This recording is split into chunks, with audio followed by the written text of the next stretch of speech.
Hi everyone, I recently learned from one of my subscribers how to pollinate summer squash and how to tell the difference between male and female flowers.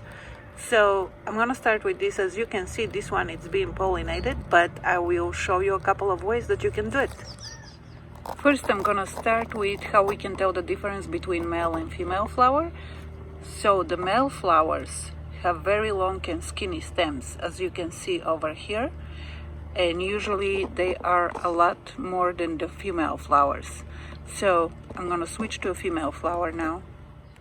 And here is the female flower. This one is very nicely lit by the sun, and you can see that the female flower has much shorter stem, almost non-existent, and then at the base of the flower there is a little bulb, and this is what actually it's going to become the summer squash, right down there.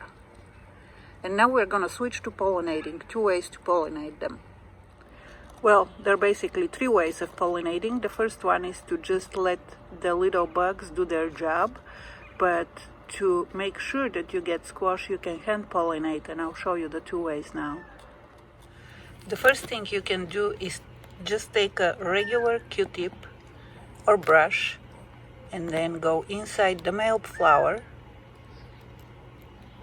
and scrape some of the pollen from it, just as such. There, over here in the sun, you can see the pollen in the Q-tip. And then we're gonna go to the female flower and just gently rub the pollen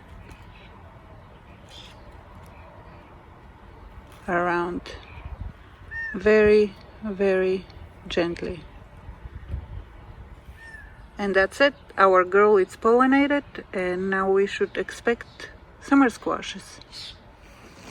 Another way, if you don't want to use brush or a Q-tip to pollinate the female flower, is to go and clip one of the male flowers and then just gently remove the petals or the whole flower, the leaves around it, just as such. And now we're gonna go pollinate our girl. And over here in the sun, you can see what the male flower looks like, if my camera cooperates with me. There you go. This is the male flower, the inside of a male flower, and now we'll pollinate another female. And just as I did with the other flower, I'm gonna take the male flower and just rub it around, and we got ourselves a pollinated female flower. And here is how you can tell within a day if your female flower has been pollinated. So I'm gonna try to do a video shot from exactly the same distance. This is the female flower we just pollinated, and now I'm gonna switch to a female flower that I pollinated yesterday to see the difference in bulb size right over here, the thing that it's gonna be the squash. And this is the female flower that I pollinated yesterday, and you can see how the squash has started to form at the bottom of the flower. That's my new squash.